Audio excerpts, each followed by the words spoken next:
So guys, today we are going to show a little bit of the OSA, the new AA system that is coming for many nations, the USSR, the Italians, the British, and the Germans, of course, to see how effective this thing could actually be like. How does the missile actually feels like? So the first thing that I need to talk about is the radar itself. The radar is pretty good, guys. It has a very good detection range and a very good lock range. It is one of the best radars that you will see in these BRs in the terms of that, okay? And also sensitivity.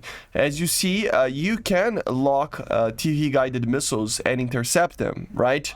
Of course, bombs and other things, it will be a little bit different, but you can intercept Mavericks, you can do that type of thing, which is pretty good for the radar itself. So the radar is, I mean, I'm not gonna say the best radar because, you know, there are other radars out there that might be better here and there, but it is one of the best radars you will see in these BRs, you know, in these terms of AA systems.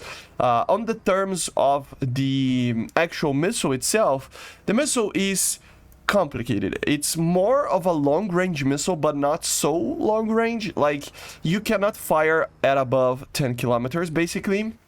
The missile just self-explodes at that time.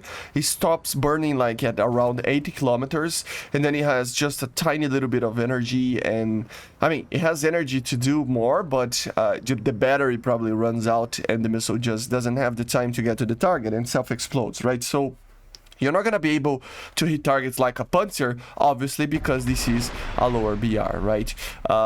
And, of course, another thing is that the missile is very, very good on the turn department, but it doesn't have any fancy equipment on it. Like, it's 25 Gs, but it doesn't have any interception mode or anything like that, like the Thor, for example, which is fine. It's a much lower BR. But the thing is, with that, it makes it up for being a hard missile to use when you are trying to intercept a side-looking kind of player, right? When the target is flying to the side a little bit, diagonal to you or something like that, it is just a little bit hard. But it's still a pretty good missile. I'm gonna talk more about the missile later. You can see right here the survivability of this thing. I notice how survivable this thing is. Even though you don't have a lot of armor, for some reason, I don't know if it's because it's a little bit spaced and stuff, like internally, but it can take a punch and not die. Like, I did he did so many runs while we were testing over here that it just made it so hard to him to kill in one pass without a bomb or something, with just the cannons. So it is a survivable vehicle, right?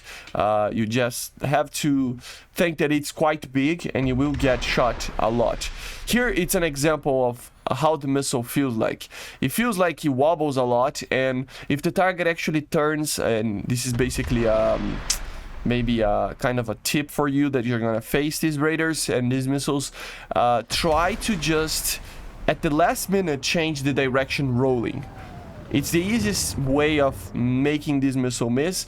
It's something that I was talking with my friend, how the 1.5 kind of Gs that these aircraft pull of real life really do make a difference for these missiles and stuff like that, right?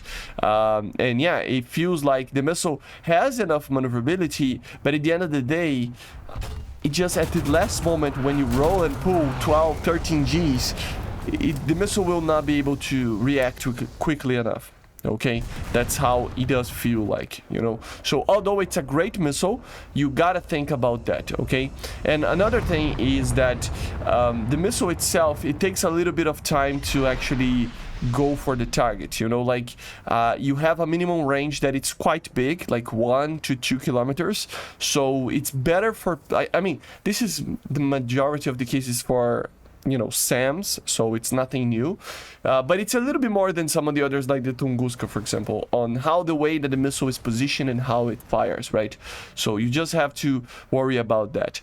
And by the way, the missile is SACLOS, it is, you know, command guided, but at the same time as well, you gotta think that this missile is using radio waves and stuff, so it is subject to some of the things that we have in the game. For example, if you have a modern enough RWR, the majority of the RWRs actually that you're gonna face will detect the launch of a missile from this AA system, right? So just like some of the others, remember these AA systems, they do have the radar and stuff to give information for the actual user of the AA of where the targets are and stuff, but at the same time uses radio waves to actually command the missile itself. It's not wire guided, right? So it will basically send a signal to the missile itself, and then with that it will control the missile. And these aircraft, they can detect this signal and notice a launch. This was created in the Vietnam era because a lot of the SAMs, of course, use this type of system, right? So it is a missile that it is pretty good, but it has its problems. So that's why it's 10.3. For 10.3, it's pretty good, and I think it will be very, very effective. How effective, it will depend on the pilot that you are shooting at. Here you can see the maximum amount of maneuverability or energy that the missile has, right? So you can see that the missile doesn't really have a proper energy to be able to hit a target when it's flying away from you, or especially when it's flying perpendicular to you. The missile just cannot turn well enough to do that, even at 4 kilometers, 5 kilometers, which is very low range. That's how the missile kind of feels like. It does feel like a good missile, but at the same time, you gotta think that it's not perfect. It will have its problems, and it's not a Panzer by any means, obviously, right? This was not expected, but at the same time, a lot of people were saying how amazing it is and stuff. It is pretty good. It is probably the best AA system at these BRs, I would say, especially for some nations like the British. They desperately needed something like this. The Germans really could use something like this. The Italians desperately needed something like this. So, of course, the Russians already have a lot of AA systems. I find it very weird that, for example, we don't have the Tor. It's like the F-15E. It's like adding the F-15I for the Israelis and not adding for the Russians.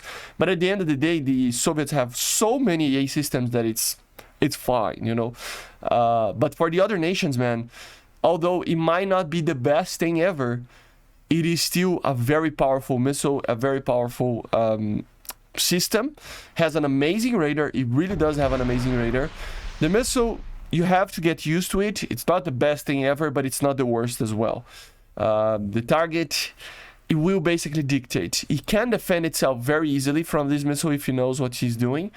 But if he doesn't pay attention slightly for a moment, he gets killed. Okay, so just bear that in mind. Okay, you can get kills up to like 10 kilometers, 11 kilometers.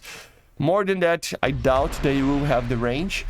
But of course, you can always maybe get it. I don't know. I would need to test a little bit more, but from the tests I got, it's like 10 to 11 kilometers. But yeah, guys, I hope you enjoyed. Make sure to comment what you think about the OSA. Click on the like button, subscribe, and I see you guys on the next one. Bye, guys. See you.